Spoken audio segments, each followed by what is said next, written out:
Salutations, everybody. It is Matty here today with episode 129 of the H.A.M Radio Podcast. It is me, the LoneVaultWanderer. It's me, Karak with ACG. I bit my apple too soon. We have a very special guest. Yeah, we have a very special guest with us today. Hi, everybody. It's Paul. I'm a patron right now for Matty, and it's my first time being on the podcast, and I'm excited to be here with everybody. Awesome. Thank you for joining us. Thank you for supporting the Patreon. If you want to be awesome like Paul, keep my ass alive here on the platform, then feel free to go to the Patreon and donate. Link will be in the description, along with our mobile links if you want to listen on the go, and timestamps if you want to skip to a specific section. And now, oh mama, it's going to be a heated week as we dive into Visceral Star Wars. So, EA announces on a big blog post talking about how Visceral Star Wars is at a change in direction. They're closing down the studio who created Battlefield Hardline, Karak, your favorite, and on top of that, the Dead Space series. The new Visceral Star Wars game is now moving over to EA Vancouver. A lot of the team is scattered. They responded to Kotaku and said that they don't even know if Amy Hennig is going to be leading this project anymore. So there's been a big, big change here. What's our hot takes?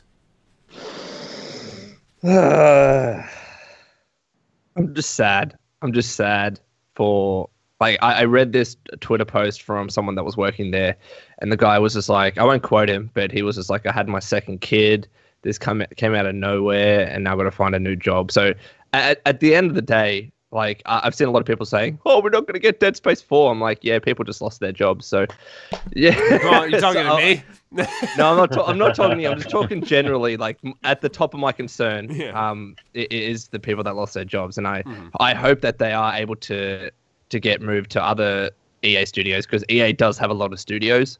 So that's just my concern at the end of the day. All right. Karak, Paul? Go ahead, Paul.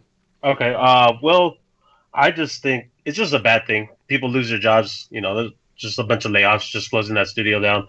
You know, I never played Dead Space. Heard it's great, good horror game. You know, I was kind of looking forward to this single-player Star Wars game they were developing, even though they only showed, like an 8-second trailer, last year? Very short. Yeah. You know, and I was still looking forward to it. You know, Uncharted, I liked Uncharted when it came out, and I was kind of looking forward for that kind of same action. You know, if it was going to be just an action-adventure game set in the Star Wars universe, that's something I would have bought right away to play right away. You know, that's something I would have been 100% on.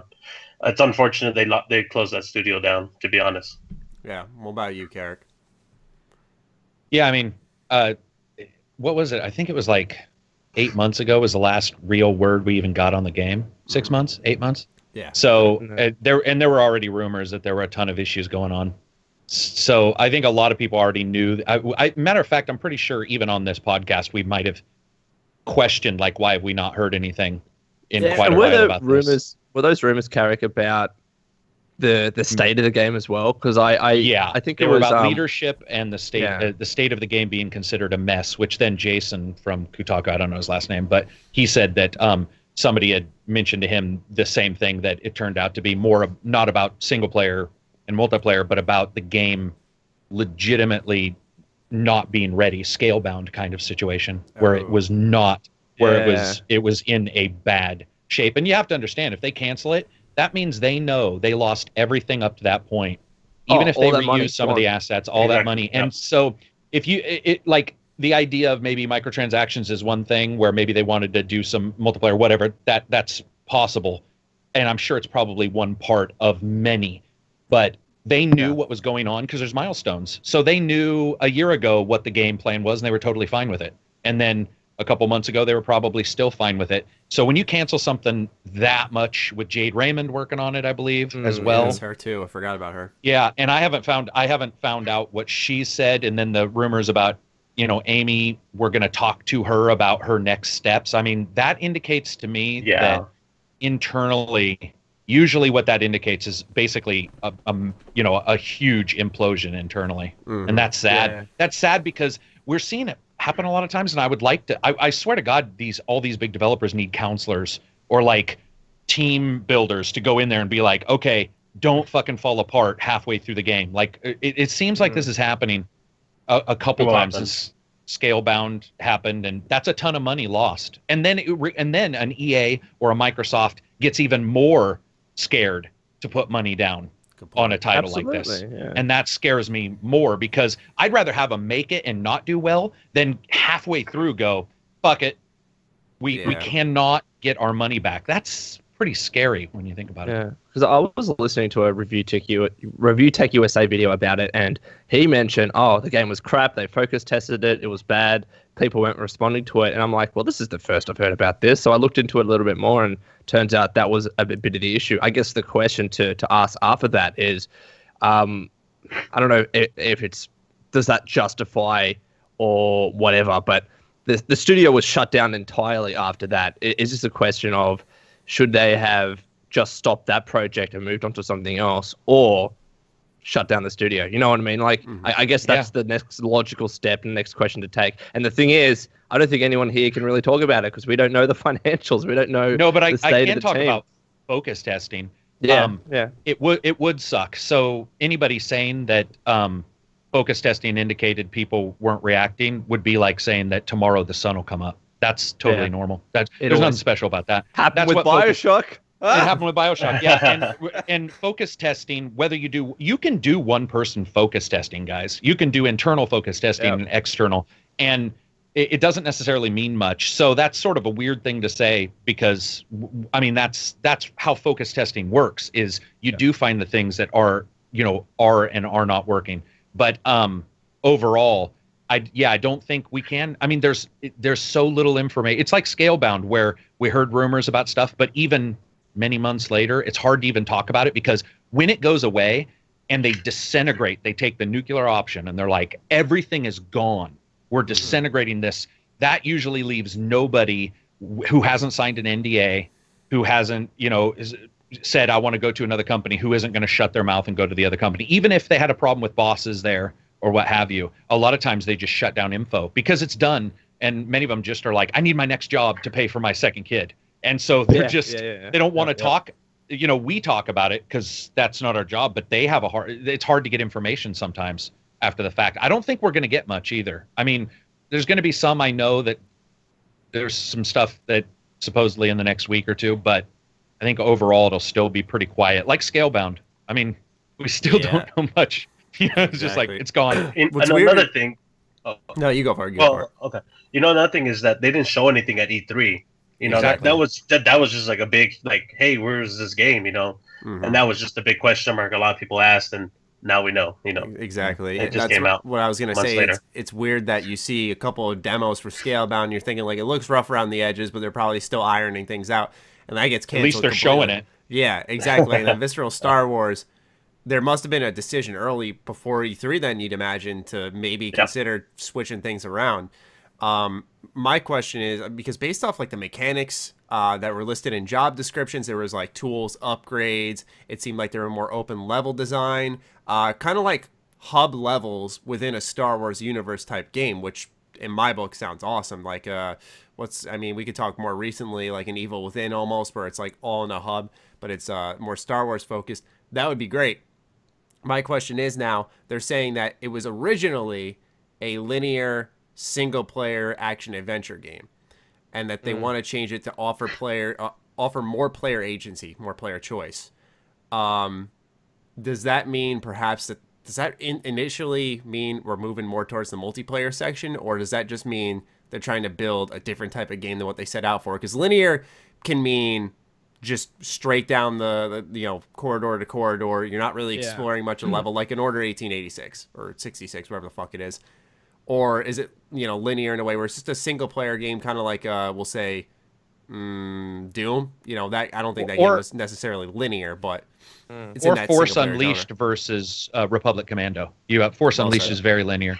Yeah. And then, but I think what you're talking about, it is weird that they mentioned that in the press release too. Linear, they said the word, and they were talking about how focused it was.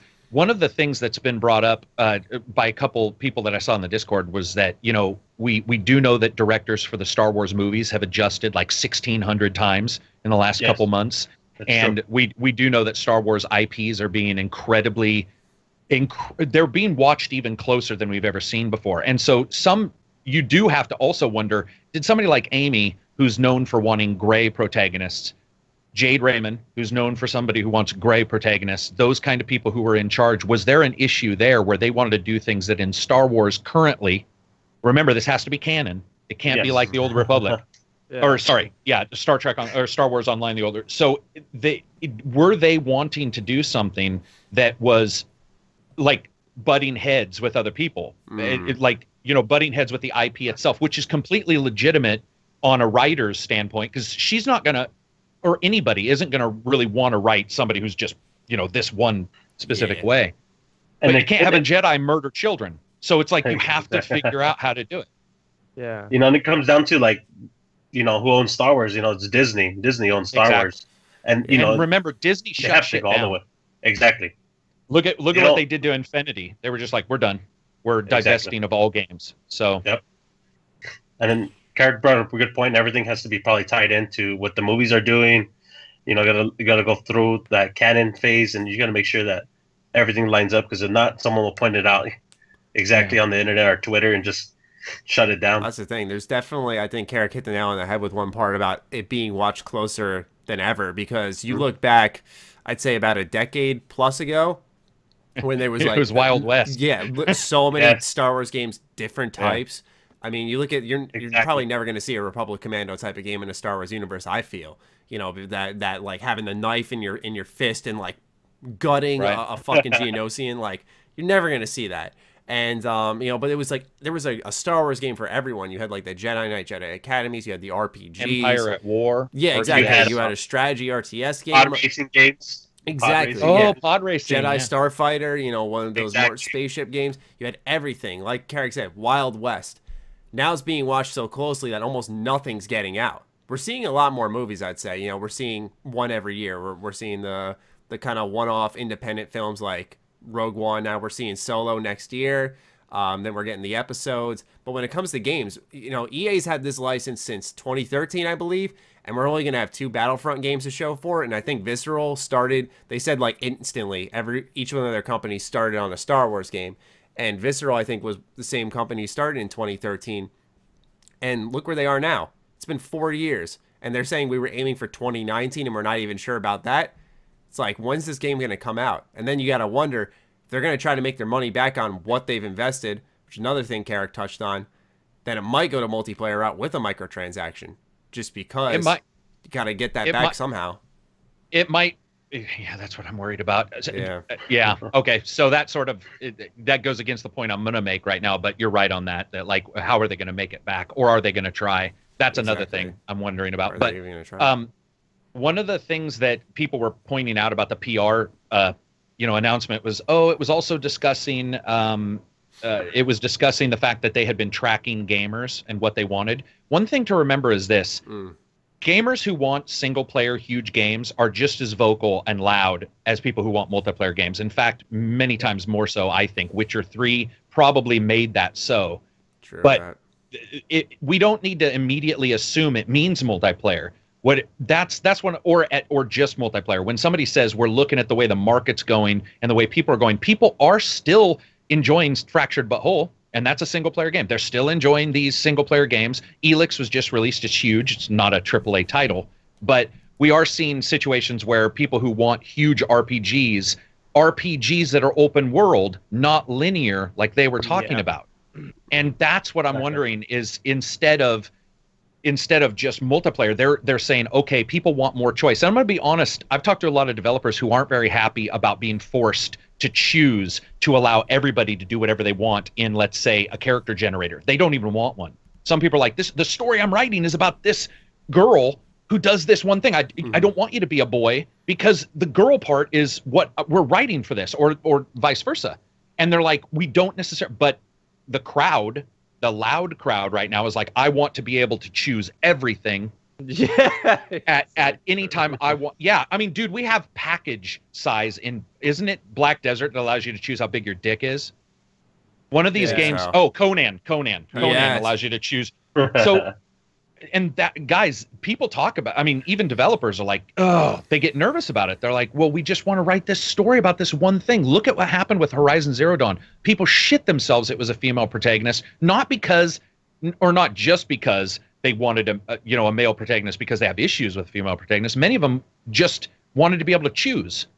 And I'm not necessarily sure that's right. Like I would like the artist to be able to make. I was just about to say I am on the part where I don't care what gender, whatever you're doing with this character, as long as it makes the story good and it fulfills the artist's desire on what they have a vision to create. That's how you get those good games, when they have something they believe in and they go all in on that vision. If they want to create a game where you can be whoever you want and do whatever you want, that's fine too. Yeah, exactly. Yep. That's their vision. That's what they want to do with the game, not because other people want to do that. But then that's where the business part comes in. You got the artists, the visionaries, and you got the business guys who come in and say, well, this is where the market's trending. Everyone wants open world, this, and that. You're doing that. Sorry. Make it work. And I've seen what Karak has just mentioned. I mean, recently someone tweeted out to Yanina Yavenka, the new female protagonist in funnily enough, the Star Wars game.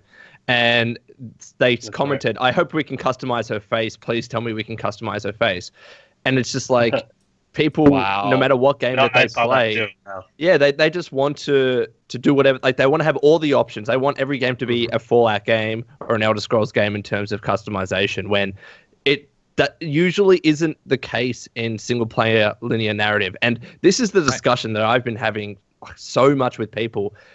Whenever this discussion comes up about, and I guess we can move to this, is single player dying, people, consumer trends moving towards away from single player, I think the discussion becomes conflated between just single player generally and single player linear narrative. And that's what I think the discussion needs to be about. Like, when you're talking about open world RPGs, they're not linear. They're not the single player linear that I think EA could have been talking about in their press statement. But I think they're talking about games like Dishonored or Doom. Force Unleashed, right? Because Force Unleashed is very straightforward. Or Evil Within. And someone even tried to tell me that Dishonored wasn't linear. I'm like, what the fuck are you talking about? Dishonored is as linear as they come. Gameplay certainly isn't, but yeah. Gameplay certainly is. And I'm saying, you can make choices in the story. I mean, in a way. But it doesn't matter if you can make a few choices here and there. You're still kind of on this one path. It's not like Fallout where you can not fucking finish the single player, the main mission, for 50 hours. That's not how Dishonored is. You know what I mean? Yeah. And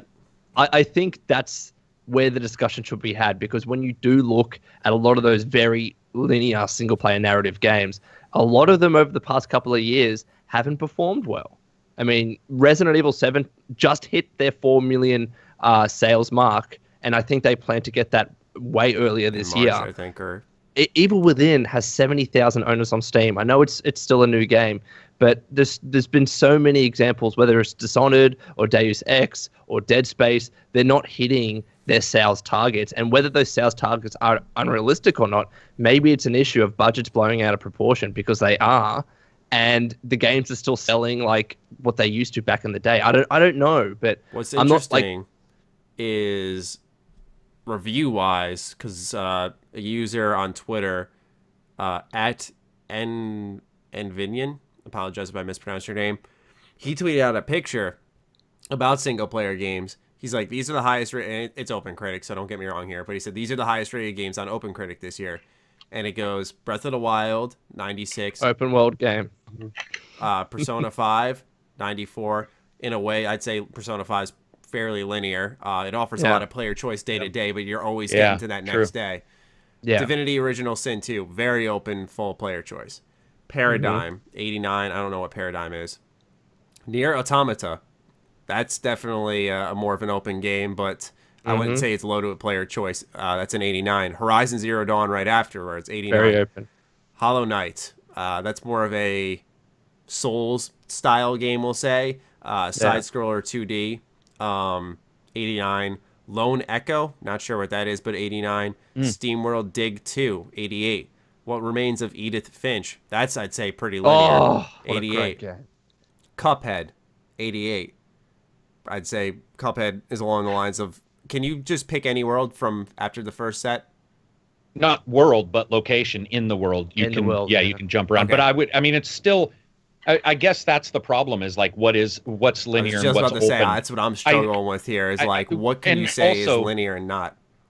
Also, I don't think that people are taking the conversation to the farthest extent, which is that what we're talking about is AAA developers spending an extraordinary amount of money for an incredibly linear title that also is double that. Remember, minimum double that for marketing. So if the game costs $40 million, you're looking at minimum $40 million for marketing. Well, Dead Space was 60 million dev and 60 million marketing. Exactly, and that was a couple years ago. And so it's even worse now. So I think we will see. I mean, you get companies also looking at what they can get and recoup back, and they're looking at it and they're like, okay, people won't be playing this open world because it's very linear. You know, maybe we should look at something else. I don't think it's going to stop a ton of people from making very linear single player games. It's just going to, it will though cause the EAs, the bigger companies and remember, anybody who's traded publicly, we got to remember this. It becomes a big, somebody just told me a couple days ago, they're like, I don't need to know economics. And I'm all, okay, well, I'm out of this conversation because you absolutely do. Because you're looking at a situation that's so vast, and when it comes to the economics of these titles, what you will see is publicly traded titles pulling back on risk a little bit. They're still going to want to get some money from those games because they want to offer their wide catalog.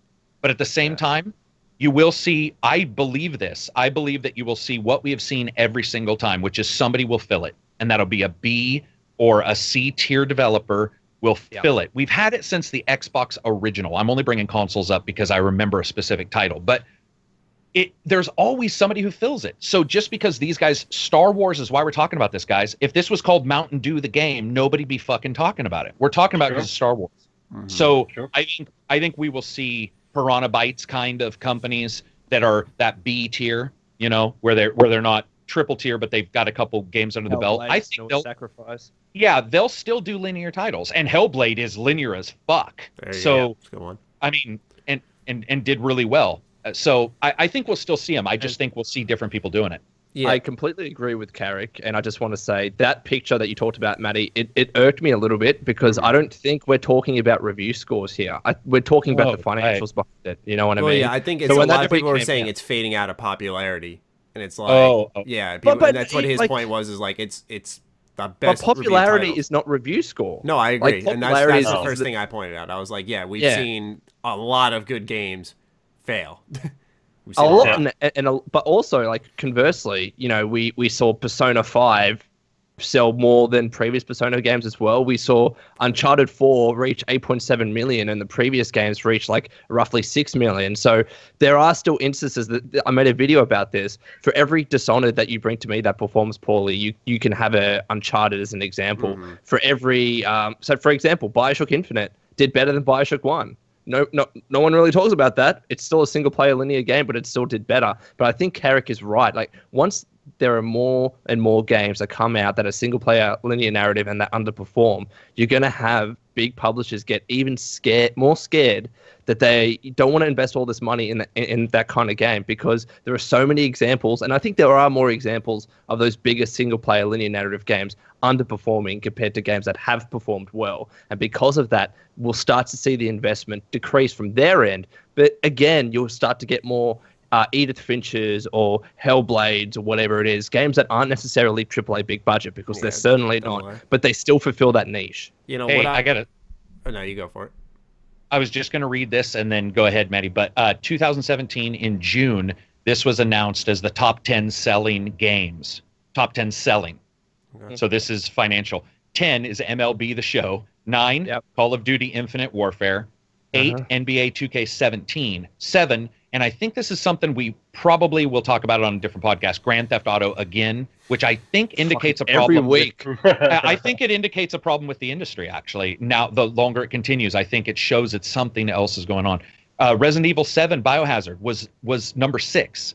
So it was selling well. Mass Effect Andromeda 5. 4, Horizon Zero Dawn. 3, Legend of Zelda. 2, For Honor. And listen to this. Number 1, Tom Clancy's Ghost Recon Wildlands, Boring Lands, as I like to call it. That blows my mind, bro. No, but that was in June. I just wanted to read those so that we, even in June, because we're not all the way to December, so it makes sense to read those. That's a pretty wide type of game, like, set there too. Like, there's a lot of different games in there. There's a couple single players, but there's also a lot of open. Mm-hmm. There's a lot. The only one that's not Resident Evil is the only linear out of all these. So yeah, it's interesting. Go ahead, and Matty, I also sorry. want to say as well. I mean, I want to show you the top sales charts this week in Australia. Okay. So number 10, Tom Clancy's. Number 9, Crash Bandicoot, which it's just been selling stupidly well here. Destiny 2 is number 8. GTA is number 7. Forza's number 6. WWE is number 5. NBA is number 4. Evil Within on its launch week is number 3 behind FIFA and Shadow of War, which isn't that great.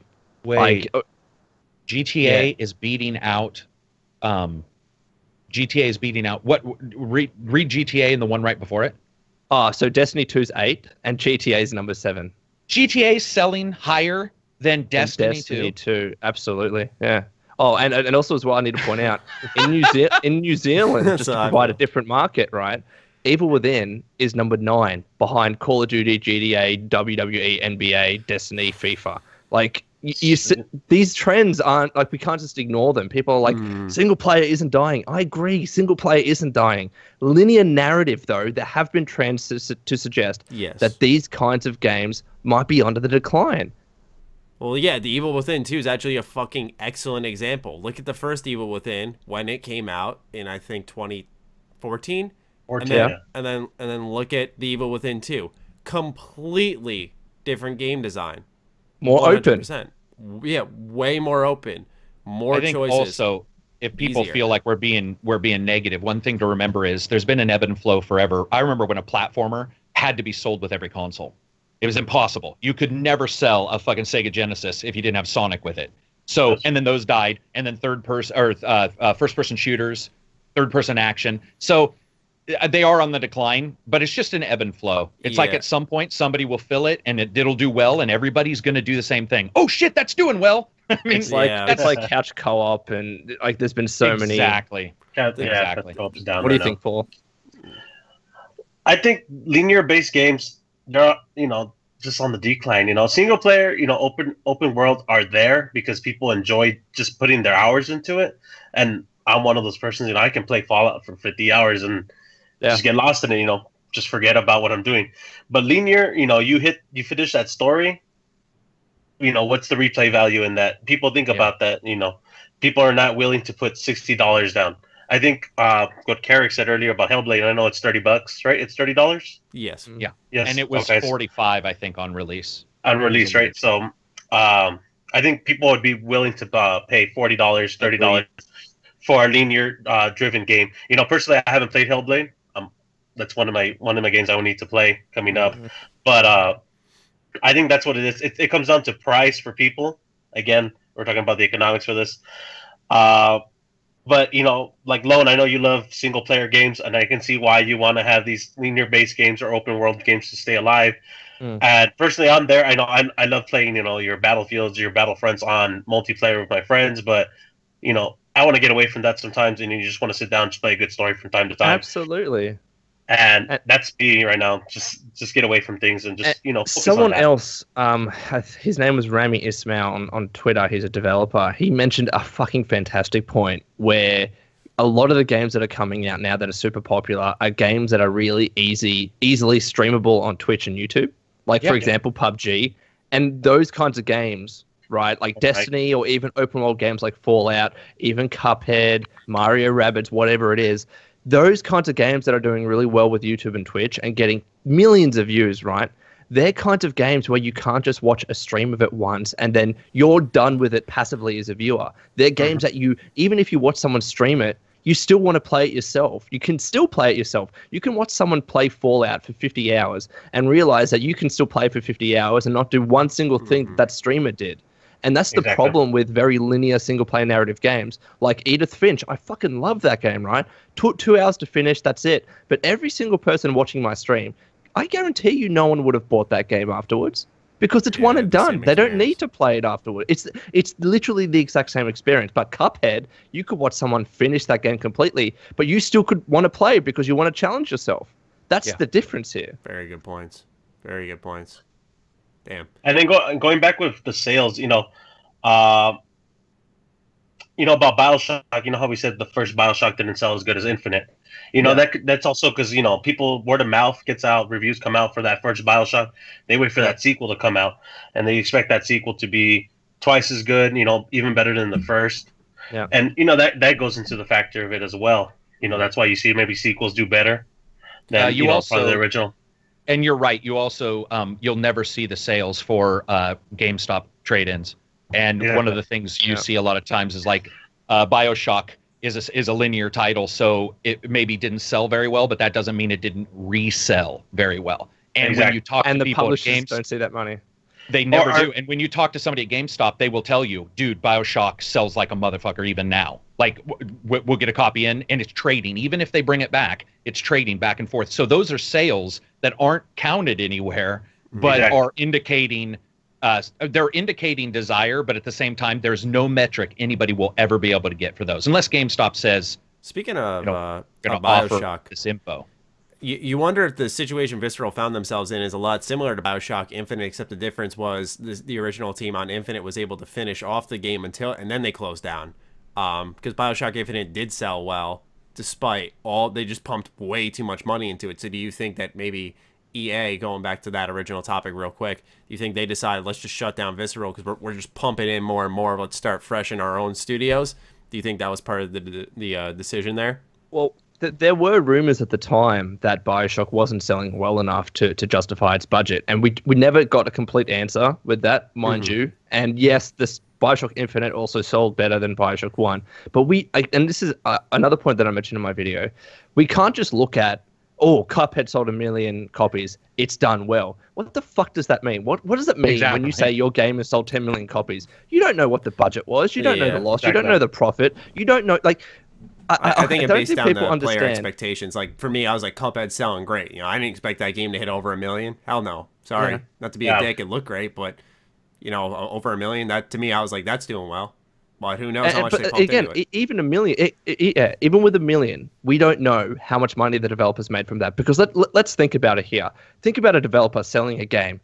Each game is $60. Every single portion, like that $60 as a whole, is distributed between so many different people. The retailer, the platform holder, if it's a physical release, it has distribution costs and packaging costs. There's so much shit. Marketing costs go into it as well. Like, the profit of margin on the sale of each game is actually pretty shitty once you take out all of those things. And so even if a game sells 1 million, that's probably nothing. And that's probably why, like, you saw that article with Dead Space 2, it sold 4 million, and that wasn't enough because the game with marketing cost $120 million to make. That's so much money. Yeah. And another thing, maybe about 10 years ago, even now, is that games went to, Blockbuster to be rented. Those don't count to sales either. Redbox right now, there's games in there that you can rent. And if they put a linear game... A Gamefly, if it's a 10-hour, someone can play that overnight, beat it, return it. They'll never have to buy that game again. That's another thing a lot of people don't think about as well, and it kind of hurts that genre we're talking about right now.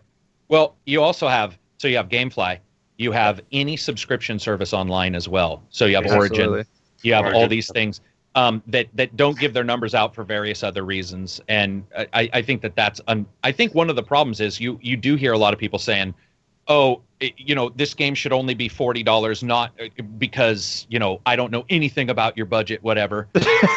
What's weird to me is you have somebody like Brian Fargo who's like, dude, development is fucking expensive. He just did his thing just a couple days ago. If you guys read his huge write-up. And I have people just yesterday saying development doesn't cost as much as it used to. And I'm like, the developers this is a person not selling you a game, by the way. I've had people who've left the industry who are like, no. It's way more expensive. That's why I left. I have no reason to sell you a bill of sales. I have no reason to lie to you. It is more expensive. And you will have people who will put their foot down and say, it is definitely not more expensive. And I think that's why Maddie and I are noticing some changes behind the scenes with PR, because we're starting to hear that, like, well, influencers matter maybe as much as press now. And you're like, why is that? Well, you know why? Because an influencer costs $60 versus paying a big PR company to go and yell your fucking name outside on the street corner. That's PR and advertising. Whenever you talk to somebody who does advertising, they're like, well, we put some stuff in magazines, put some stuff on the website. Well, how does it do? Well, we had a click through. What does that really mean? The difference between that and a streamer or a reviewer is probably to them a better return on their money as we move forward, where they start to go, okay, an audience. They're like, okay, it's way easier. This guy's got a Bethesda audience. Give him the copy. One person for Maddie 50,000 people watch it. You know, Exactly. Oh, the amount of people that have tweeted out to me, "Oh, Lone, because you said you liked this game and I bought it, and I really, really liked it." It happens all the time, absolutely, And that's why I mentioned that point before about influencer, whether you call it marketing or word of mouth or whatever it is, like. The kind of games that influencers play and they rack up thousands of views or millions of views, they're the kinds of games, they're not one and done. You're not seeing those kind of numbers with Twitch streams or YouTube videos with Evil Within or Dishonored or Dead Space. You're just not. Sorry, look at the top games on Twitch, and it's League of Legends, it's PUBG, it's maybe Destiny, I don't know, but they're not single-player linear narrative games. So when you have a team that's in pre-production and they're trying to work out what kind of game they're trying to produce, yes, you'll have certain mid-tier and low-tier developers, like Karak said, do their single-player linear narrative, and they'll have an audience, and that's fine. But when you're talking about the big end of town, your EAs, your Activisions, when Activision spent $500 million on Destiny, that's where the market's going. Yeah. And here's another comparison I want to make it to is this movie came out recently, Blade Runner 2049. You know, amazing movie. They put $150 million into that movie, and you could tell they used every single dollar and cent on that movie. Visuals are beautiful, story is great, character-driven story. Great movie overall. Did not do well at the box office. Really? You know, correct. Because no one wants to sit through a 2.5-hour movie. But if you go online, you see a lot of people who talk about, "Oh, this is what we need. We need more works of art in the film industry. We don't need more Fast and the Furious movies. You know, Transformers. Transformers. There you go. What is it, like 2012? That destruction movies and those kind of movies. This is the kind of movie you need. But the public, doesn't want to go out and see that. It's kind of different. They lose that money speaking on with their wallet, right? Like exactly. they don't mind. And I know a lot of people say, "Oh, they just need to stop Fast and Furious." I mean, have you seen how much money that franchise makes? Like exactly. People spending $20 going to the cinema and watching Fast and Furious because it's a fun time. And that's because we're confusing fun and art, and that's the problem. Or confusing fun and sophistication. I mean, they're fun. Like, I would never say they're sophisticated, but if you guys were here and I was like, "Hey, new Fast and the Furious," we would all be like, "Yeah, fuck, man, let's go watch cars flip upside down and light on fire." I mean, hell yeah. It's GTA. That's why GTA continues to do well.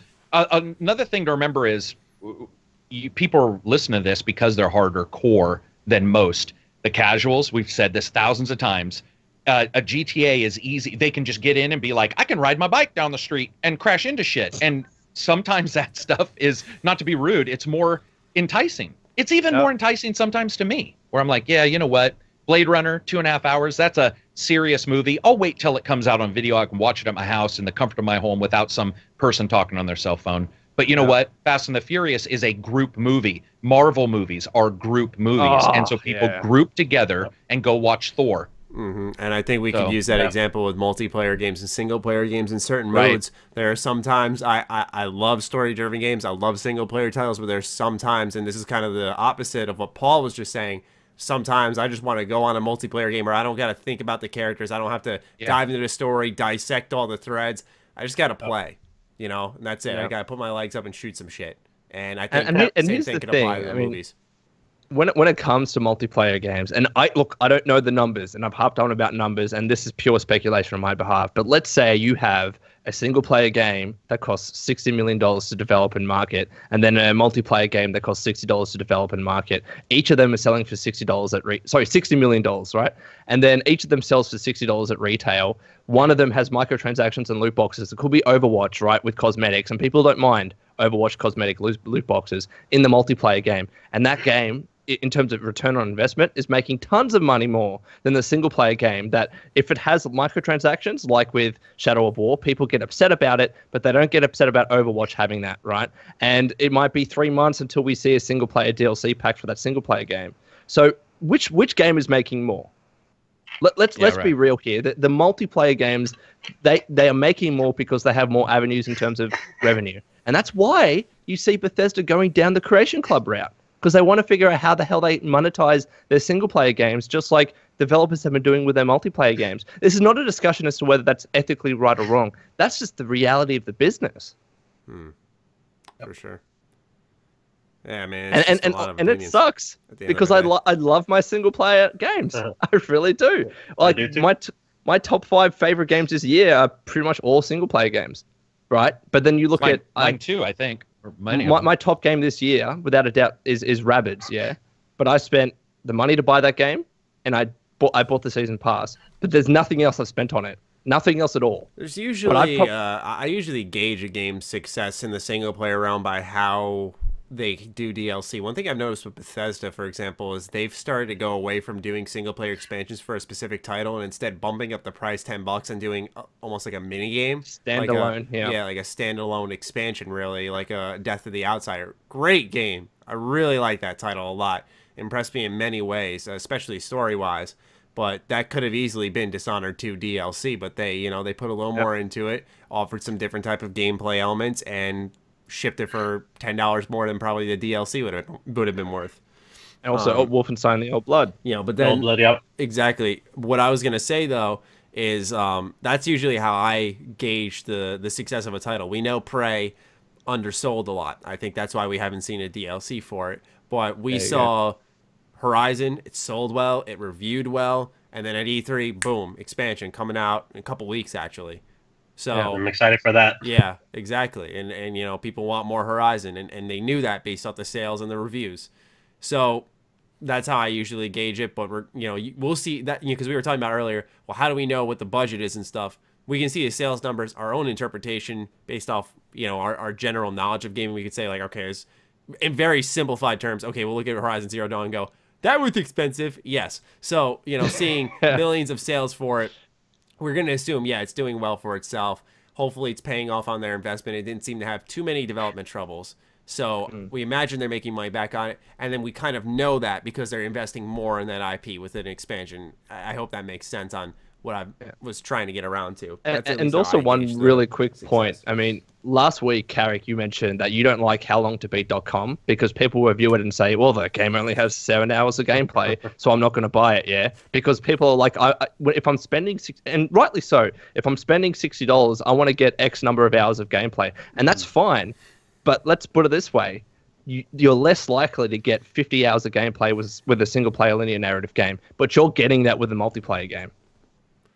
I can tell you a $50 title or a $40 title will get you 50 plus hours of gameplay. What's that? Danganronpa V3. I can give you another example. Stardew Valley for $17. That's true. Boom. And you get that's even better. Tons of hours of gameplay. But in terms of like the average, you look at single player linear narrative. Generally, those are much more shorter in terms of gameplay like and hours. 12. Like 8 to 12, maybe close to 20. When you compare that to open world games or multiplayer games or games that have co-op or whatever it is, like the differences are there.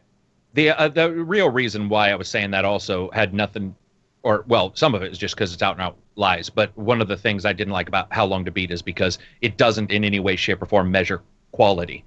And that's one of the problems with a lot of these open world games is that, yes, they will get you 40 hours, but it'll be 10 hours, which is the exact same length the linear game would have given you, and 30 hours of you collecting fucking feathers in an Assassin's Creed game that fly away from you. So fuck off. About climbing up towers. Yeah, well, I'll never forget. It's on my DNA. My kids are gonna hate fucking feathers when they grow up. But so that's one of the things is I like quality as there's no way to judge quality except for a reviewer or a streamer if you watch them and go, this sounds like what I like. But hours is so odd to me because chess cost me $1 maybe for an app and it could last me forever. It's quality, what you really enjoy inside, and it's the lack of filler. To be honest, like Horizon Zero Dawn didn't have much filler to me. It had some filler, but it didn't have as much, and I think that's one way people are celebrating and rewarding it by buying the fucking thing and telling friends. But with an Assassin's Creed game, even though I like a lot of them, there's times where you're like, okay, this is all filler. This is fucking all filler. And so Towers. What am I really getting out of it? Well, here's the funny thing. I mean, look at Zelda Breath of the Wild. I mean, arguably, the whole food cooking mechanic is all filler. But every time I'm cooking food, I fucking love it. I don't know what it is, but I'm like, I'll spend 20 hours. The sounds Link makes for me. How the sounds they make, and you add in different ingredients, and there's slightly different recipes. Like, it was just so much fun. And I can tell you, I spent hours doing that, or I spent hours playing the snowball bowling thing to get money. I mean, that's creation versus collection. Sorry. That's it. No, I agree with you. Yeah. If you're creating something, that'll usually have a more, I think, it'll bond a little bit more with the person playing it than just collection. If I was collecting feathers and made a Birdman, I might actually like that. That would be sort of cool. But instead, you're just collecting something for collection's sake. For collection's sake. And what you're talking about is something that, it may be filler, but there's a creation element to finding these things and mixing and creating something that is, in the end, at some point, possibly useful to the player. There's a couple additional steps, and I think that's why at the Zelda, that might be filler, but when you look at the game, it doesn't have a ton. Instead, it's got a ton of options for you to do, which is a little different than a fucking game blurting out icons in a map. It looks like an explosion of colors, and you're all... Some people... Right. And can I give... I know we're talking about this a lot, but another example, and I'm sure that they added it to add a lot of replay value, is Fallout 4's building mechanic.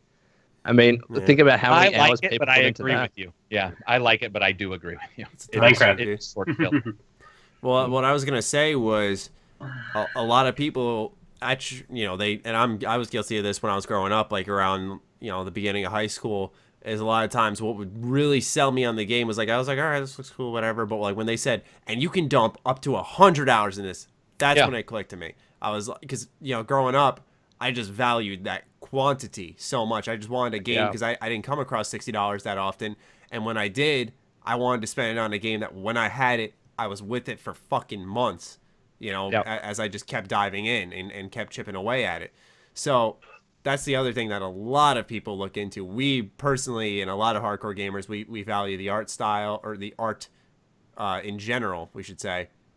But some people just want that content, and that's why I think we're seeing like a Wildlands, a Boring Lands sell so well, because it just offers a lot of content, and it also has multiplayer, so you can hop in with a couple of friends. Yep. And GTA doesn't still have its promised single player DLC.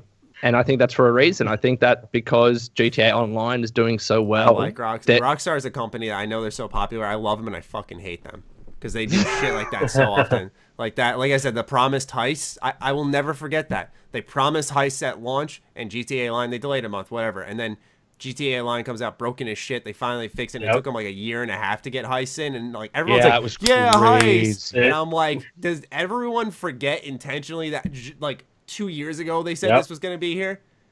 I just, oh man. Like I said, they make amazing stuff. Top of the line shit. I can't hate them for that. But some of the shit they do, I can't, just because it's Rockstar, I can't go, oh, it's them. No, fuck that. It's stupid sometimes what they do. But it works. They make a lot of fucking money, I guess. Still way more money than previous games. Yeah, they're still selling. And they make good games. Yeah, we need to remember their games their quality is actually fairly high. That's what they are. Yep, quality. Absolutely. Yeah, I mean, doing something right. If you want to argue that their games aren't quality, a game they released 4 years ago is still selling in the top selling 10. better than Destiny. It's not that it's selling. It's selling better than Destiny. I just don't even know that. It's sort of like when I was saying that like Elix had 1,000 times the amount of players as Lawbreakers. At some point, you have to look at it and go, what the fuck is happening? Like, what is happening? With all, especially we can get all this data so quick now. You can go to Steam Sales or Steam Spy, and you can check out data there, and you can go to all these places, and you find out weird things like Destiny. And I mean weird. I don't mean it's better than GTA. I mean that GTA, everybody has a copy. People who don't have systems probably have a copy. That's true. It's like, who's buying them anymore? Yeah, it's almost like Rockstar themselves are like, hey, go out and get us a couple copies. We just want to keep the sales high. Boost the sales. Dogs. All right. 49 minutes in, and we're done with our first topic. Good job, guys. Let's move on to topic 2. Battlefront 2's single-player trailer dropped. IGN also released a couple of short previews of some missions in the campaign. Has anyone had a chance to check them out, and what do you think? I saw the single-player trailer, not the IGN previews, but I'm telling you what, it's looking good. But as we talked about the other week, something at the back of my head, it's like, she's going to become good. She's going to go to the light side. And it's going to be a cliche ending. Evil. Yeah, they're marketing her as evil. So I'm like... Because I want a game, like, what there was a recent game, I can't remember what the fucking name was, but there's not that many games that let you be the bad guy and just that's the story. Overlord. Yeah. Oh man. There was another one that I can't remember. I think it was so long ago. Yeah, but there's not that many games out there. Usually, games are a good protagonist, or the game kind of pushes you to the good route. Marketing wise, this seems so intriguing and compelling because you're the bad guy.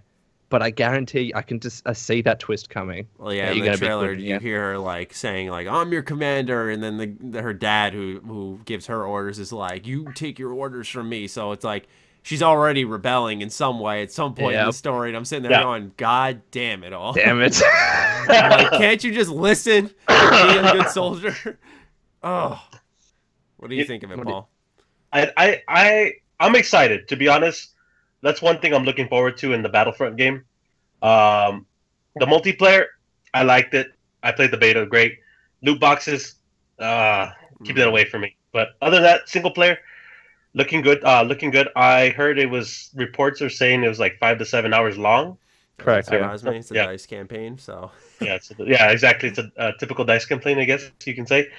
I want to see how it fits between episode 6 and episode 7, to be honest. That's what I want to see, because we know there's 30 years between episode 6 and 7. So I want to see what they do, what they play around with, the lore and canon of Star Wars in general. To be honest, guys, I feel like there's going to be a cliffhanger at the end of the season. Good idea. Good point. I think there's going to be a huge cliffhanger, and we'll see what happens in Star Wars Battlefront 3. And I do want to say as well, really quickly, you mentioned that this campaign's 5 to 7 hours, and that might put some people off. But Karak, I hope you can back me up on this. Titanfall 2's campaign was 6 hours long, and it's been one of the best campaigns that I've played in a long fucking time. So that's like, in terms of the length I cannot back you up. You can't back me up? You love Titanfall 2. No. I actually, the single player I even said I thought was good. But I'm nowhere near as high on the Titanfall. I was so high on it. I know. Everybody was, which I just indicate it didn't hit for me and was still good. So I still think it was good. Because everybody else sort of said it was. Fair and enough. I'm like, that just didn't hit me. But you are right. Like I mean, short's fine. The thing that has happened to me every time, and I legitimately mean this every time. Whenever any company says the amount of hours, I always end up coming in at a little over 1/2 of those hours. That's what scares me. I never, if a company says 6 to 12, I always get it in 7 or 8. And I don't speed through games. I think that they always bloat their numbers. And I'm a little nervous when they said that. I was like, is that gonna be a 4-hour? Or even if it's a 5-hour, that's still very short. And I'm going to be honest, every time they show every time DICE talks about their campaigns, they look cool and they're never that good. So I'm not 100% sold on that. I want it to be, but if Amy was there, and then it might be different. But it's like, I have no clue who these people are, and they haven't really been like, look at the amazing campaigns we've done in the past. They do really good trailers. They do great trailers. They do great trailers. That's true. That is trailers, true. And this is what my original point was until IGN put out some gameplay. But these trailers always kind of hid the actual gameplay moments. You know what I'm talking about? And the thing I'm worried about, and I know this is going to sound weird when I first say it, but it's going to be a lot like an offline match of Battlefront 2, And what I want are those actual, if it's a campaign, I want those unique gameplay elements, those unique set pieces, weapons maybe that I can only access in the story, not the multiplayer. I know that's kind of like controversial maybe. They're like, why is this here but not there? But for me, like, I want those unique elements that make it a single-player campaign, not just the offline version or mode of Battlefront 2. I want a little bit more from it personally. And that's why I get nervous when they're, I get it's a story trailer. Show the story, of course. But why aren't you showing little bits of like action throughout the story? So that's where I will move on to the IGN previews. There was a part they showed. It was the second mission. They said you're on the Endor and you're taking out rebels because the Death Star just blew up right above you. And the guy who previewed it said, it was really different at first because, you're starting off shooting rebels. You've never really played a Star Wars game, at least I can't think of one off the top of my head right at this moment, where you start off just mowing down rebels. And it's like out of hate. It's out of anger because what you believed in has just been destroyed. And then in a third mission, and I'm not going to get too spoilery, but they said like it was kind of like a section where you were in a starfighter. I think it was an X-wing. You're flying around and stuff. And they said you actually like land inside a space station and it turns into like a boots on the ground sort of level. So there was this transition. So that was a little bit more exciting to me to hear rather than what I've seen in the trailers. Because I feel like she's going to turn out to be good. Like, I just have such a strong gut feeling. But, you know, at least the mechanics from the sounds of it, at least they're adding a little bit more to it. But nothing, like, extreme. Nothing like a crazy new weapon, a crazy set piece that I'm personally looking for. And I don't know if you guys share that sentiment. Do you guys want more of that, or you like kind of the idea of just offline Battlefront 2? They could totally be alone on that. Oh no, I would love a full narrative. Okay, I'm just making sure, you know, because I mean I loved instant action growing up, but I think that's kind of phased out from the classic Battlefront 2, and we need something more now, with how games have evolved. Yeah. At the end of the day, what I'm really just happy about. So, DICE, the last campaign that I played for them was Battlefield 2, was it? Mm-hmm. And that was the one that had 3 missions, whatever it was. And I was just like, come on, just give me a single thing. Mm-hmm. So I'm just looking for, I'm trying to be cautiously optimistic here, but from what I see so far, and especially because this has the Spec Ops The Line writer underpinning this game, the single player, I'm trying to be as cautiously optimistic, but still leaning towards optimistic as possible. Yeah, for sure. Yes, sir. Duke, you are being so annoying right now. My dog keeps coming to my room and just staring at me. He's not doing what anything. You doing? Yeah, he's just like, what's up, man? Because I'm home alone, so my door's open. And I don't Fucking Maddie's yelling at him, and thieves are stealing his shit downstairs. And Maddie's like, "Dog, get the fuck out of here!" The dog's like, "I'm trying to tell you, people are in your house, dumbass." Well, now we talked about a little positive news there. Let's go to some negative shit. All right.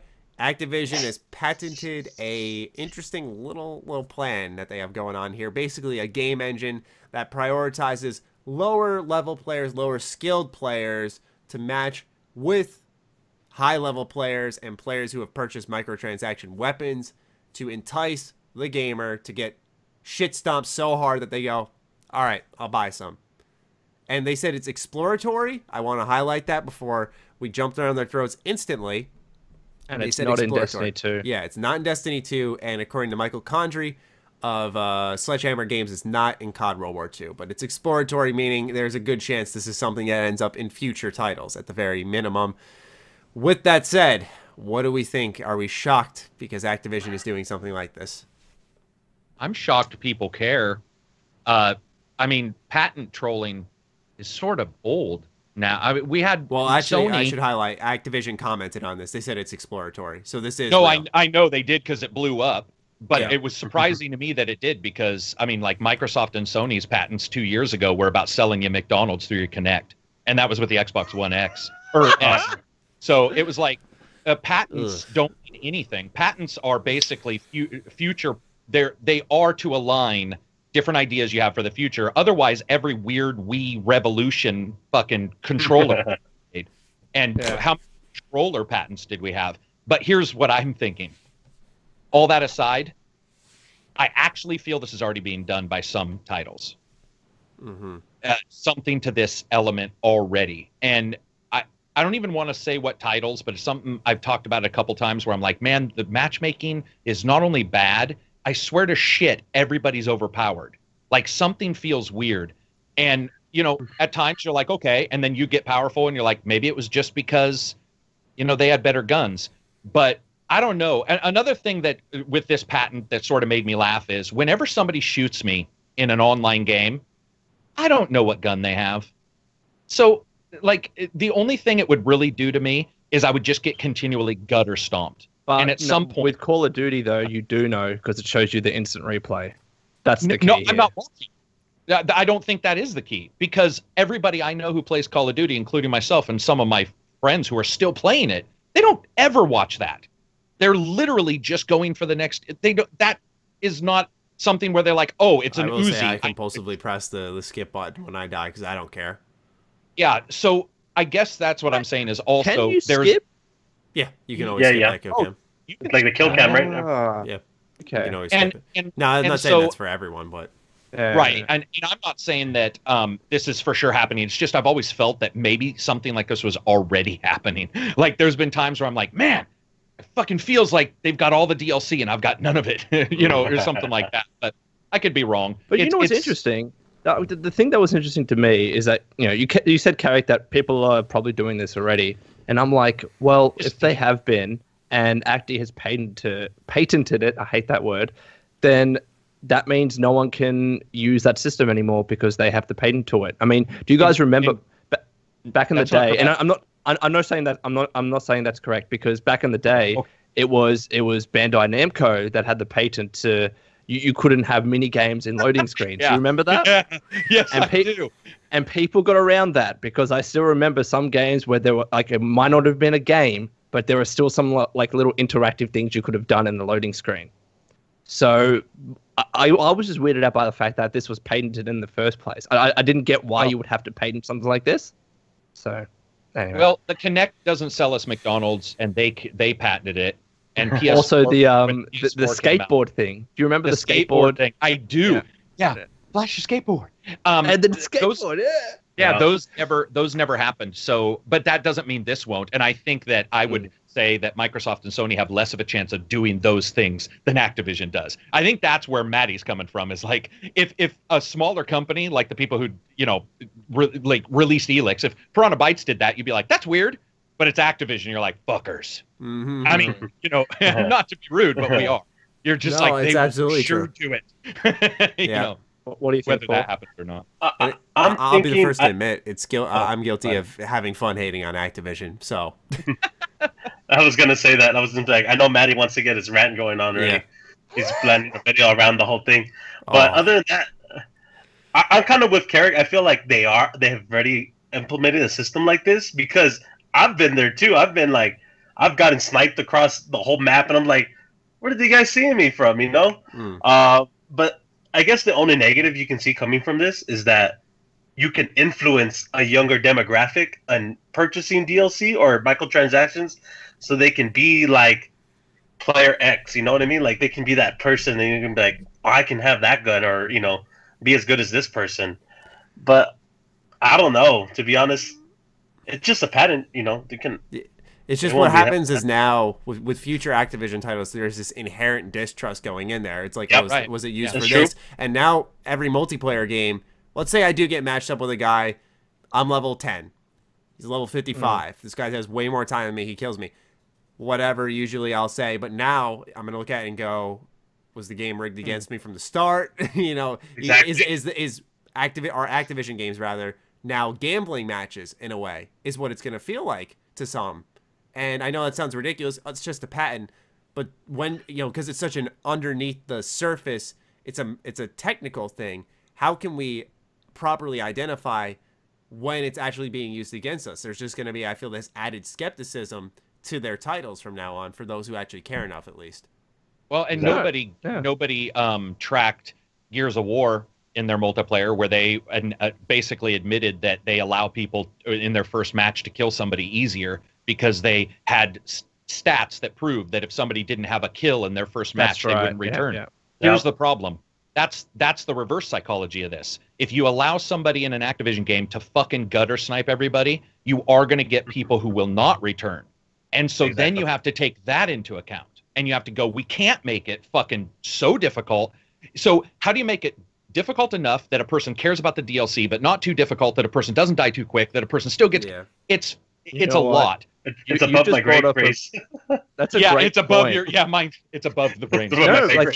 That's seriously a great point. And now I'm thinking, is that the reason why it's still exploratory and that they haven't implemented it? That's what I think, is that they just... Do you know how much CPU... Yeah, there's a lot of shit you would need to track, and you would need to adjust things on the fly. Oh, you would need data scientists up the wazoo to be able to track that shit. Yeah. Mm-hmm. Yeah. Shit. Yeah, I think I'm not saying it's... I do feel that something weird happens sometimes. I don't think it's that detailed. But sometimes you'll play a multiplayer game and even I'll kill somebody quicker and I'll be like, man, what? Like, or I'll get matched weird where I'll be like, why am I the only motherfucking or we're all level 60 and there'll be 2 level 2s. I'll be like, how did that happen? I mean, why are these level 2 guys in here? Are they that good that the game was like, oh shit, they're so good we need to put them with level 60 people? Like, what the fuck? There's always been a way. Those games have microtransactions though. They let you buy. They have had microtransactions, yeah. But the thing is also, again, there's the reverse psychology of like, do you want it to be that way? Do you want to flood? Because some people will not get your game, and there will be a negative reaction too if that happens. Like people be like, this fucking game sucks. It's matchmaking. Look how many times NeoGAF or these various forums will say the matchmaking in this MP game sucks, and they'll have huge threads about it. So you can't go too far.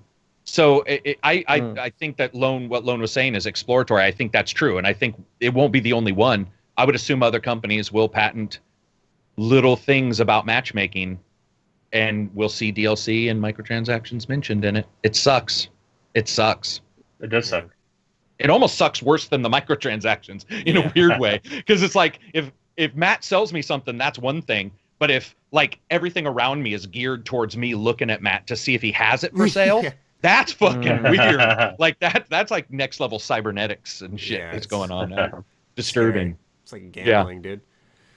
Well, I mean, it's not even it's almost more nefarious than gambling, because it's like forcing you into the casino. Yeah. I guess they do sort of do that, but I don't know, man. It's creepy. Yeah, AAA gaming, man. It's great. All right. So with another negative topic out of the way, how about some games we played this year? Games that I know we can't predict the future, but games we're looking at ahead that we feel, will give us some hope that, you know what, we just got to look for them now. I think that's the biggest difference maker. I've said that a couple of times. We just got to keep our eyes peeled more for these titles that, give us the traditional single player experience, or the ones that are microtransaction free and good, but yet they do charge that $60 price tag. So I want to hear from you guys what games are giving you that, like, all right, this situation sucks with Visceral, this one with Activision, ridiculous, but at least I got X game right here that is showing me, all right, it's not all too bad. Who would like to go first? I know what my answer is going to be, so you guys go first, and now go ahead. Okay, I'll go. Well, I took Matty's advice. I picked up Persona 5. Fuck amazing, yes, my dude. Let's go. Let's hear it. Hey, I'm 8 hours into this game. Amazing game, character driven. No DLC, or if there's DLC, I haven't really looked for it, to be honest. There is, but it's for costumes. Stupid. Costumes, right? It's cosmetics. Great game. It just makes me just want to keep playing it and playing it and playing it. I can play it for a long period of time. I can play it in short chunks. I tried remote play with it from the PS onto my PC at the school, at college, and it was great. I could play it. It was one of my favorite games because there's no kind of feed you microtransactions here or there, because it's a single player story-driven game, of course.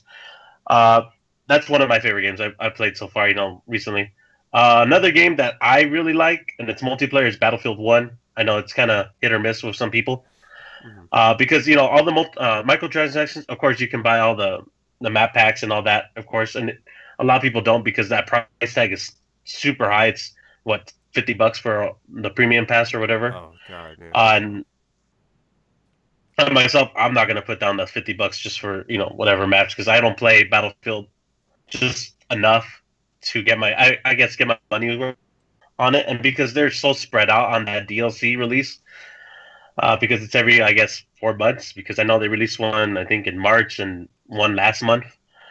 But another thing you can put into is those battle packs, which is just cosmetics and skins for guns. And I know a lot of people do, because I see people running back and forth with gold guns, scripted guns, all that kind of thing. And it's kind of cool, like I get them by getting kills and playing the objectives in the game.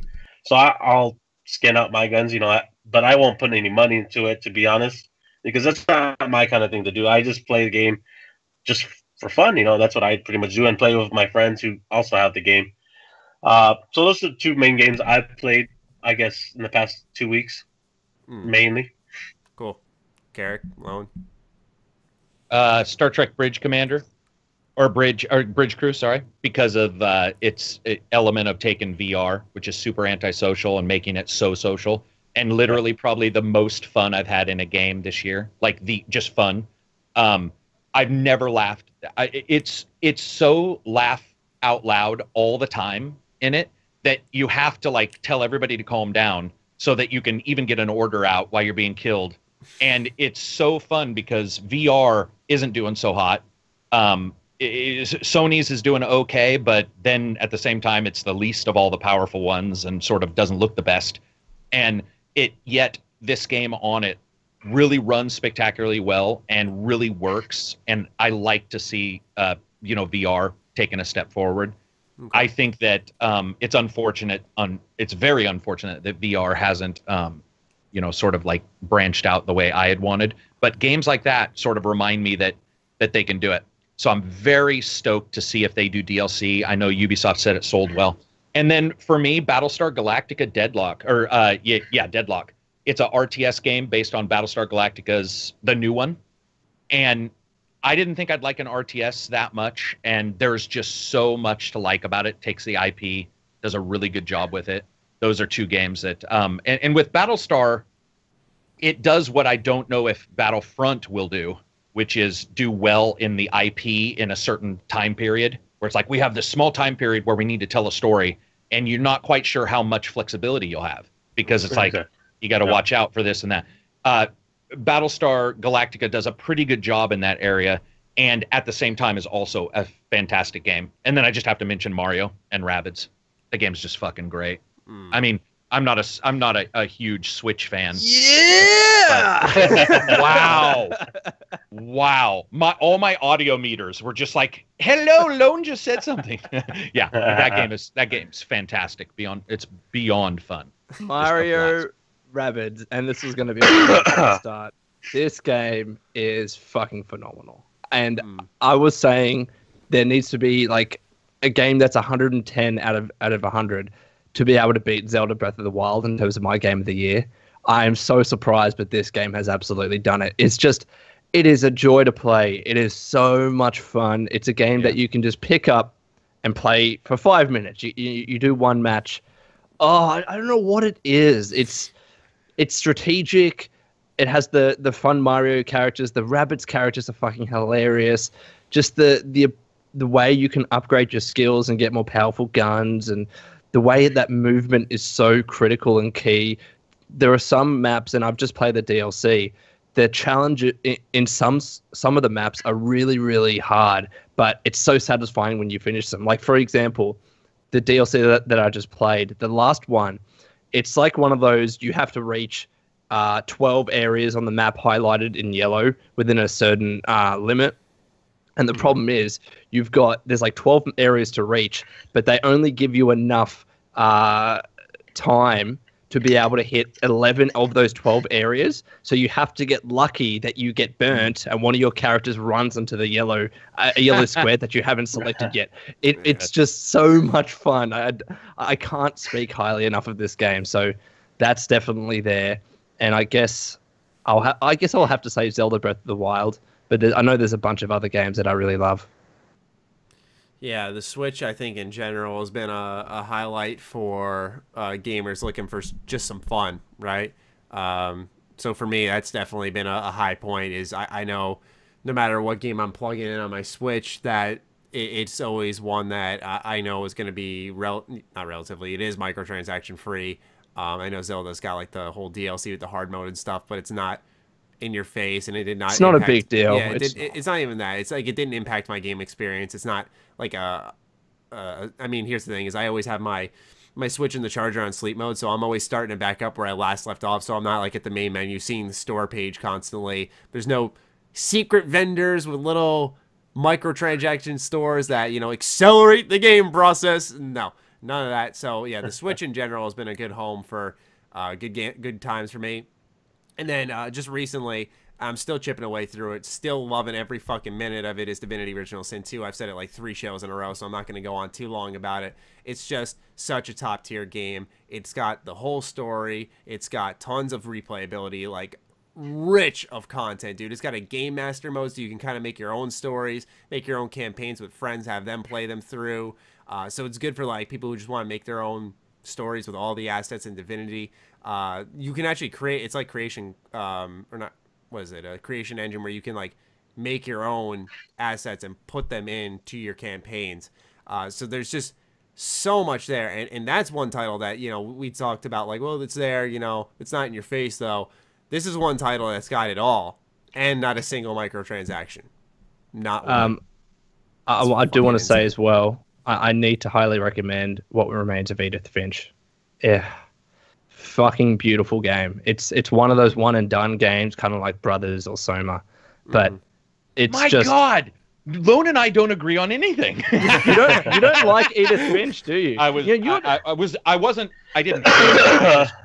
I just, it's so funny to hear you be so excited, and my brain's like, why? and when you realize the other ones, I'm like, really? I just think you don't like those kinds of games. I'm starting to see a pattern here. They're some of my favorite games. Arguably, Brothers of Tale of Two Sons and Edith Finch, they're kind of similar in a way because they're both short and it's one and done and it focuses on story. I guess like it's. I know that the gameplay is much different because it's the. I like know what I mean, Edith more than Brothers, for sure. Okay, you like Edith more than Brothers, but way more than Brothers, man. That game was torn his butt. But you're not that high on Edith. Not as high as you, obviously. And a lot of people did. So it's in no way, shape, or form is it like they're wrong. It's just so funny though because it's like, and then you mentioned Soma, which I still believe would have been much better had they removed the death element, you know, like and just had you scared. Instead, it was I got really bored of that very quickly, and so fair enough. It just. I will also recommend Soma to people. What about Hellblade? I can't remember. I haven't played that yet. Are you? What the fuck? It's a single player. I need to play it. Here's the thing. Hellblade is so short. And dude, they even had like a great thing going on for it, where all sales went towards like a mental health awareness thing. Like, it was a great time to buy it. And sorry, I interrupted Lone. Go ahead, Lone. I apologize. I just no. It's fine. I mean, it's just I wish I could play Hell. Like right now, I'm traveling so much, I don't have fucking time to play anything. And it's the worst thing because this month is the most busiest month in terms of sales. I mean, I'll be at PAX Australia when Wolfenstein, Super Mario Odyssey, and Assassin's Creed Origins come out on the same day. Jeez. Hey, you're going to PAX Australia as a visitor, or sorry, don't even answer that.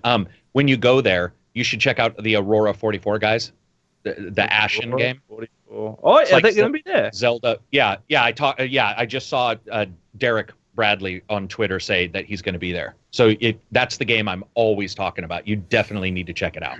No, I definitely will actually. But phenomenal looking. Yeah, it does look very good. Well, those are some games that hopefully will bring the optimism up for those out there looking for some of it. Just check out all we recommended. I wholeheartedly agree with all the ideas that we pitched there. And then we were talking about the Switch a little bit, so we'll wrap it up with that. Switch has 2 million sales in the United States. There were not any comparisons in terms of metrics on how fast like a Wii or a GameCube sold. They just said 2 million sales in the U.S. alone, and that's not including the rest of the world. So I think that's pretty good. I'd say that's good, right? Is that a success? I'd say that's really good. I mean, I would say that's pretty good too.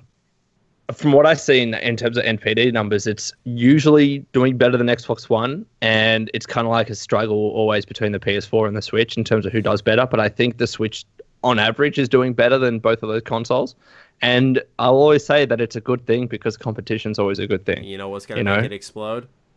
They just announced that Pokemon Ultra Sun and Ultra Moon last 3DS Pokemon, and it's going straight to the Switch. I'm telling you, dude, it's going to fucking blow up. It's gonna when they do a Switch Pokemon, it's done. I know when they do a Switch Pokemon, that's a game changer. But I don't know. I don't think they said that that's going to be the last Pokemon RPG for the 3DS. I think what they said is that if they do it that way, then we've drawn as much in terms of power from the 3DS as possible, and this is kind of our culmination Pokemon game. So I don't know what that actually means, whether we'll never see a 3DS Pokemon game. But regardless, a core RPG Pokemon game on the Switch, it's going to be amazing. Laugh. Yeah, on the TV, like kind of laugh. Dude, not even it being on the TV. Like, we've seen... Okay, the way I look at it is I love Breath of the Wild, okay? I thought that was a great game. I've never been a big Zelda fan, but I can imagine, based off what I've read online from people's personal experiences, reviews, this was the Zelda game that when they were playing as a kid, they dreamt of. Absolutely. As a kid growing up, my dream Pokemon game has been that fully 3D, open world Pokemon-style game. And this might be too much, but like that actual combat system where when you get into combat, there's like a small circle arena, and you actually physically control the Pokemon. It's not like a turn-taking thing. That's like my dream growing up, and like the Switch. I think everyone was like, "Can we just get a first-person open-world Pokemon game? Like, give us Skyrim, but a Pokemon game." And then like kind of like have the Pokemon Stadium 3D models and stuff, and then like that's what everyone really wanted, and I agree, that's what I wanted as well. But do you think that's what they're gonna do? That's the thing. The sky's the limit in many ways for the mechanics they can implement, and the ways they can tackle it. Like, I never even thought of that. Give us a first-person Skyrim feeling Pokemon game. I'd rather more of a third-person kind of open world with the typical, pick between two avatars, put your name in there.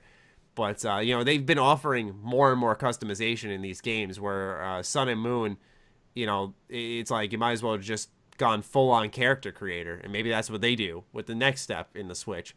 And like I said, Sun and Moon, kind of the first 3D where, there weren't like tiles. It was actually like if you wanted to go diagonal, you could go diagonal, or slightly to the right diagonal, beyond that, I should say. Where, it, like I said, it wasn't locking in your character on how he walked tile-based, where it was actually 3D. And so like the next step is, like I said, 3D open world on a much more powerful system in comparison at least to the 3DS. So a lot of just the ways they've been building up the franchise, the next logical steps are all there, except gameplay-wise. They're going to keep it that turn-taking. I mean, if they keep it like Pokemon Stadium, for example, I love those games, dude. I love them so much. So I'm fine with that. But, if they took it like more of an action combat system in like a small arena, and you had to like dodge, and then, almost like a Pokken tournament, except it was built into an actual Pokemon game where you're like catching them and leveling them up and stuff. Dream come true. Wow, that was a lot. Yeah. It's almost like I've been thinking about this my whole life. Almost. Yeah, it was like 300-page design talk about D&D or something, and you're like, "Then I got," and I know. So that was fun to listen to. That was great. I mean, do you guys want that type of Pokemon game on the Switch, or? It would be interesting, to be honest. That'd be, I guess, maybe the logical next step. I haven't played Pokemon since maybe Ruby. Oh boy. Okay. Okay. That's a good one. And it was a good game. And I thought, that was a long time ago. But I feel like that'd be the next logical step, and I think the Switch was made for a Pokemon game, like Lone likes. Absolutely. And what you guys are saying, fully customization. I know that Pokemon's been evolving for the past couple iterations, and what you guys are saying, I think would be a great Pokemon game for people to buy, and and I think people would eat that up really quick, to be honest. And you know what I'm really looking forward to? I mean, you have this development studio that's been making Pokemon games for the 3DS for God knows how long, and now they're moving to the Switch, which in terms of power is so much better than the 3DS, and I'm just really looking forward to seeing what they can do.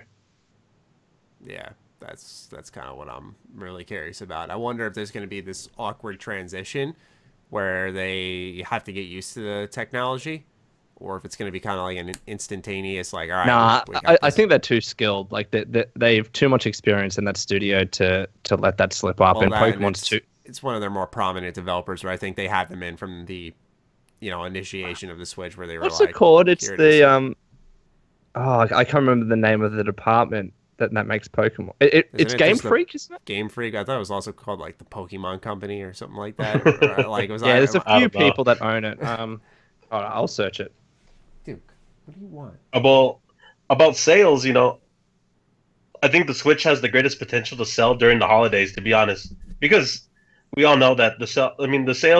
If you go to GameStop, a couple months back, they didn't have that much Switches on hand because people would snatch them up 5 minutes into them saying, "Oh, we have some in stock," and people would run out to GameStop or Target or wherever and just buy them up, And I feel like if Nintendo puts their production, gets them up, has them here by the holidays, that would probably be the #1 selling console during the holiday season, to be honest. Oh, absolutely. Yeah. I mean, this console is just getting so many great games. It's fucking amazing. And this is why it's selling so stupidly well. By the way, it's Game Freak, so that's okay. Confirm that for me. But I mean, we're getting we had Zelda, right? We had Rabbids. We're having Super Mario Odyssey. Like, we're getting a bunch of great third-party games now, like L.A. Noire and Skyrim and Doom. I think, what's it called? Monster Hunter as well is coming to the Switch. I mean, I think it's Japan only. Oh, is it Japan only? But regardless, it's still getting so many great games, and also indie games. Like, I'm playing Stardew Valley at the moment. It's just it's beyond my expectations in the Nintendo Switch. It's doing so well, and I just don't know when this new Pokemon game would be coming out, because if they're starting development on it now, it's probably going to be like 3 or 4 years. But so it's going to be a long wait, but it'll be worth it. I mean, that's the thing, is that this definitely does have a lot of potential to sell during the holidays, because what they've slowly done is each month, except I think one, release a brand new game and just build up a catalog of titles for anyone to jump in for the first time. You're going to have your Super Mario Odyssey, you're going to have your Breath of the Wild. Yep. Fire Emblem Warriors, actually, as we were recording this, just dropped today. So that's like a kind of an action. Oh, that's the one I was thinking about too. Yeah. There was Mario and Rabbids, kind of strategy, but still Mario. What else is there? Thinking of ARMS. You got your fighting game. You got Mario Kart Deluxe. Another one. You got so it's a racing game. There's such a large catalog. There's so many different types of games to hop into. So it seems like there's something for everyone. Where come this holiday, I think this will be the best-selling system personally out of everything else. Oh yeah, because there's just so much there and it's fresh, it's new, so people might. How hard is it to get a Switch in the US? My friend, when he bought his just a couple of weeks ago, he walked into Best Buy and it was the last one sitting there. He was like, and to kind of put into perspective, he said, "I don't know when this is going to be available next, so I'm going to have to put this on my credit card and buy it now." And he bought it. So all I know, in Japan, they're literally having to line up to get a ticket in a lottery and then have the winners drawn that they can buy a Switch. I mean, that's crazy to me. Yeah, so I don't know how stock is going throughout the world, because all I know, in Australia, you can get one pretty easy. In the UK, you can get one pretty easily. But US and Japan, it seems like there's always stock shortages all the time. Well, when I went to go back Persona 5 a couple weeks back, I was there looking for the game at Best Buy, and some old man, he walked to the Nintendo section, picked up 2 Switches, walked straight to the checkout. Man. I'm not lying. These will be for my grandkids, yeah. Yeah, and I was like, wow, okay. Treat him. He's a good grandfather. That's great. Or maybe he bought one for himself and one for his grandkid or something. Yep. That was a good story right there. That was funny. It's such a I know we're babbling on this stage, but really the Switch is such a phenomenal console. But here's the thing though, people ask me, Lone, should I buy it? You've had it for a couple of months, and I always say you need to look at the games, because even at this stage, while there are great games coming out, there can be periods in between the big releases where you're like, okay, there's not really much to play unless you're really into indie games.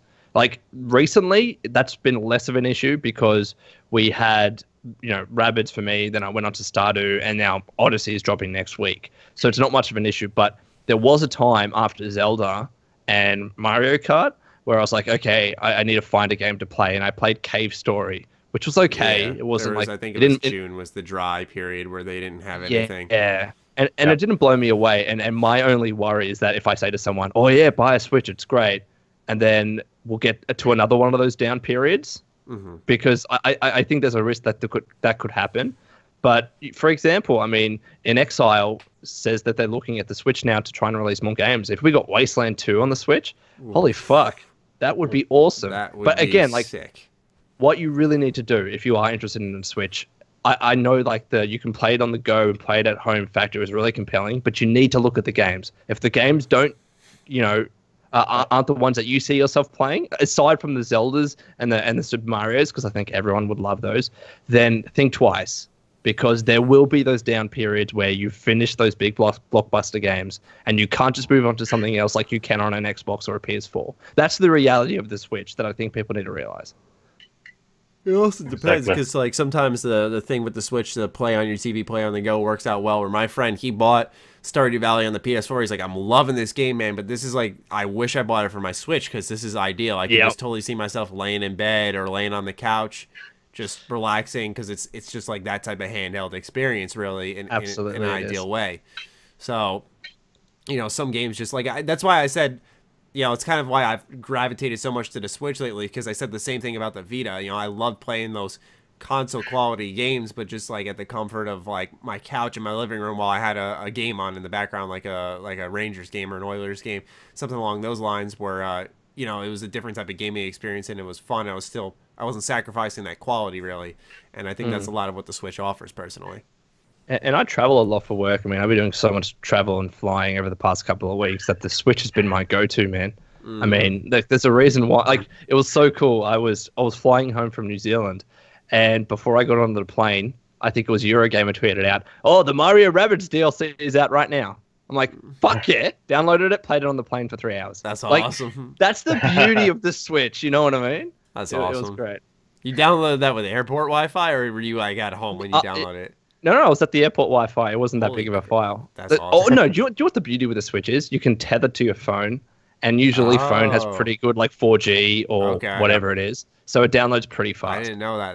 That's awesome. That is a good fucking story. That's great. It was great. It was great. Yeah. And I remember, this is my game of the year, so I was super excited. I was like, I could play Stardew for 3 hours or play this new DLC. It's great. That's awesome. So I'm going to go with Matty right here again and be... You just brought up the PS Vita. I have my own PS Vita as well. Here we go. I'm so glad I brought you on, dude.